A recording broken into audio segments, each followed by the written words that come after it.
Hey guys, this is Lynn from Transplant Diaries. I'm coming back at you again on Saturday with another video. Today I'm going to be talking about the foods that I eat and maybe some part of a dialysis diet too. So let's get into it. Alright, so basically, after leaving the hospital, I was given no restrictions really. I was told to just go and just eat a healthy, well-balanced diet. But there was no particular restrictions, but I did give myself one. And I know the reason that I did it was because in my family, there's a lot of high blood pressure. And what I watch, particularly right now, is sodium. I do watch my calories in and out through an app called Lose It rather. I used to use my Fitness Pal, but I wanted something different, so I started using an app called Lose It, and I calculate just my calories on there, and then I do my sodium. It counts your macros as well. So I look on there, and I give myself a restriction of 1,500 sodium per day. Normally, I think the average would be 2,000, but I do 1,500 because, like I said, I have high blood pressure in my family, so I tend to want to lay a little bit low on it. So the things that I normally have are chicken breasts. I will have a hamburger or tacos or something every once in a while, but generally I leave out the taco shells, particularly the soft shells. The soft shells usually contain quite a bit of sodium, unless you get the corn tortillas. I normally either do hard shells or I make them to a taco salad, and then I might crumble a little bit of the tortillas in there. But for the most part, I just use it as a salad. Monday through Friday, I normally have like a chicken breast with a vegetable.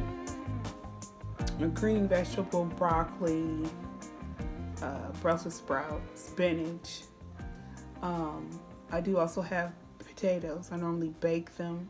Sometimes I'll mash them, but they're all done by me. Or my husband. My husband does a lot of the potatoes for us. So it would be a lot less sodium than buying, like, let's say a Bob Evans from the store or something that's already got, like, for a half a cup it's somewhere around 440 milligrams of sodium, which is a lot, and it has a lot more fat in it and all that stuff. Whereas when we make it here, we're doing basically just the potato, maybe a little bit of pepper, and then maybe a little bit of sour cream. And I have this spray butter by Parquet that's like 10 calories and no sodium or something. I don't know for sure. It's like 10 calories, and I think it may be 5 milligrams of sodium per like 4 or 5 squirts. So that's also good. I also cook with that too. Let's see what else. For like desserts, I do yogurt. I do a lot of like nuts, walnuts, peanuts, but I get them in a low sodium variety. Now, nuts are very high in calories, so I generally try to get the 100-calorie nuts. And if I don't get those, then I really try to follow the serving size of whatever is on the container, because nuts are a ton of calories. But they're really good for you, but it's a lot of calories. So if you're watching calories, you have to be really careful with nuts, because they're really easy to eat a whole bunch of them and you're not full or anything. You're just eating a lot of calories. Also, every once in a while I'll throw a pork chop in there, or just a hamburger patty. I normally have these patties called they're by Gardenia. It's a vegetarian black bean patty, and they're actually really good. I really enjoy them. They're really good. And I know you're probably saying, oh man, it's vegetarian, but it's really, really good. It's got a little bit of spice to it, but they're really good. And each patty is around 340 milligrams of sodium. And then instead of using a bun, I'll use a corn tortilla. And a corn tortilla has around 10 milligrams of sodium per tortilla. So you're looking at probably maybe 10 milligrams of 10 calories and 10 milligrams of sodium, and the fat's very low in those as well. And I'll put those on 2 corn tortillas, maybe slap a little bit of sour cream on there and some pico. Perfecto. I really enjoy that. And I normally have that for a lunch. And on the side of it, I might have like a piece of corn on the cob or some corn or some whatever green vegetable. And let's see, for dessert, other than the yogurt, I have yogurt, a banana, the nuts. Sometimes I'll make brownies. I like brownies a lot, so I'll just cut a regular portion size, and I normally have it for dinner or something later in the evening, so I already kind of know where my calories are standing at that point. And the brownies they're not horrible in sodium. I think it's like 110 for the ones that I get by Duncan Hines with nuts already in them. So, it's not horrible as long as you don't go way over your portion sizes. Let's see. I'm not a big oatmeal person. I don't really like oatmeal at all, but I've been trying to get into that. I do also do smoothies. Just pure vegetables, or not vegetables. I usually have at least one fruit in there, and then I have a lot of vegetables. So spinach, cucumbers. Sometimes I'll even put lettuce in there, but I throw a little honey in there to make it a little bit sweeter. Sometimes I'll throw some yogurt in there, give it a little bit of sweetness, and provide a better texture. Because the thing about a smoothie is if it doesn't taste well, then I'm not going to. I don't care how healthy it is. I'm not going to be able to drink it if it didn't taste good. So I do like doing those every once in a while, but I tend to steer clear of those because they can get up there in sugars. And I try to watch I don't really follow anything particular with my sugars, but I'm on prednisone because of my transplant. So with that, your blood sugar can get up a little bit high. So I do kind of take a look at my sugars, and in that Lose It app, it does show you how many grams of sugar you've had throughout the day. It's a really good app. I really like it. Loseit.com. Let's see. They have a paid version. It's like, I think, $29.99 a year. I don't pay for the paid version. I just use the free version. And I hook it up to my Apple Watch. And when I go exercise, it actually gives me credit for it on there. As long as I start it up, my Apple Watch is connected to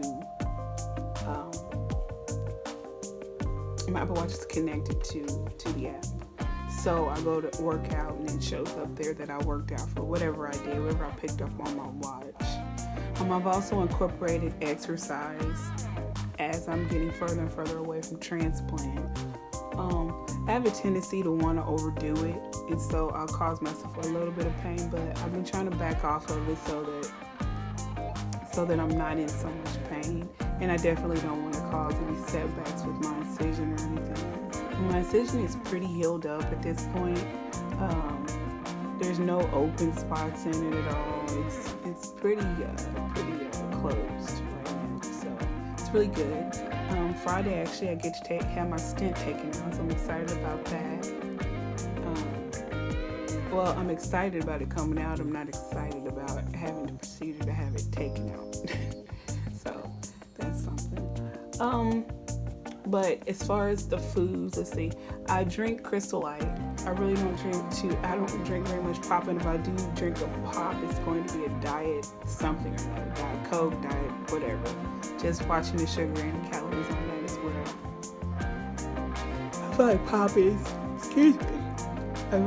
is a lot of empty calories, so I just really got to be careful about drinking a lot of pop. I hear about a lot of people gaining a lot of weight after transplant, and I think part part of the problem is that when you're on dialysis, you're on such a strict diet. I mean, dialysis, I had to watch phosphorus, I had to watch potassium, I had to watch calcium, I had to watch so many things that there was not a whole lot that you could eat. I had to watch sodium, because if I had too much sodium, then I'm going to retain all this water that I can't get out of my body, and until dialysis. So I mean, you eat a big bad meal on the weekend, and you sit there and end up just totally screwing yourself and coming in really heavy. But on dialysis, you have several different choices of what you can do on dialysis, but the diet is pretty strict. For those on hemodialysis, I've heard that people on peritoneal are less frequent, or not frequent, but less restrictive, because they're getting more dialysis. On hemodialysis, you get dialysis 3 days a week. But I will talk about that in another video, about the hemodialysis, peritoneal dialysis, choices for dialysis, if you're getting close to it or whatnot. Well, let's stick to topic with the food currently right now. So anyway, the places that I try to go eat out at, if I decide to go eat out, is normally like a Subway or something. And Subway is not really all that great either as far as sodium, but the calories is going to be on point for you there. You're going to be able to get a lot of vegetables and stuff and whatnot. But a 6-inch sub is still around 720 milligrams of sodium. So it's better than most, but it's still pretty high for one meal. So you have to take that into consideration when you get ready to eat something later on, if you're counting your sodium. And that's kind of hard to do if you want to go out and eat. Excuse me, because there's not a lot of places that are going to offer low sodium. Excuse me. They offer you low calories,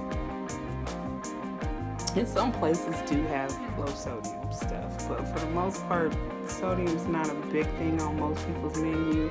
If you're looking at low sodium stuff, it's probably going to be off of the kids menu, and it's not that it's low sodium, it's just that it's small portions, so it ends up evening out, so you don't have as much sodium either. Let's see. So I talked about what I eat. I talked about what I drink. And I drink a lot of Crystal Light, fruit punch, lemonade, whatnot. I don't drink a lot of sugary drinks. I don't drink a lot of pop. My desserts normally animal crackers, yogurt, nuts. Sometimes I have brownies because I just really like brownies. I really like brownies a lot. So I have brownies. I'll make those.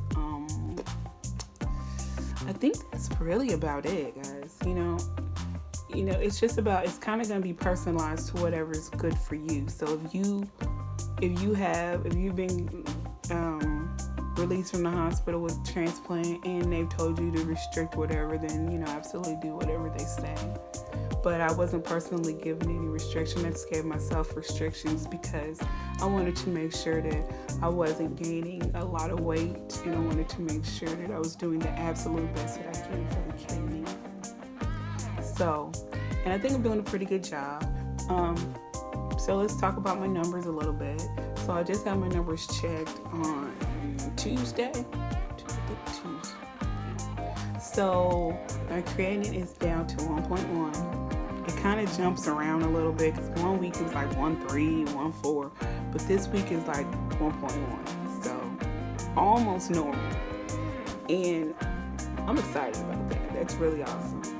And, I'm hoping that it stays that way and that I'm able to have this kidney for a very long time. That's my hope, my dream. Let's see what else. All my numbers were really good. My hemoglobin was like 10.5, which is kind of low on the spectrum of someone that doesn't have a kidney transplant. But with me, my iron normally runs a little bit low anyway.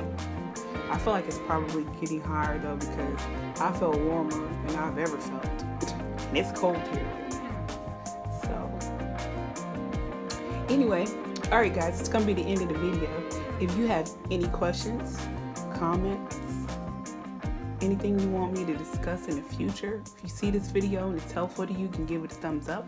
It really helps a lot. This has been Lynn, Transplant Diaries. Thank you for coming by, and I'll see you in the next one. Deuces.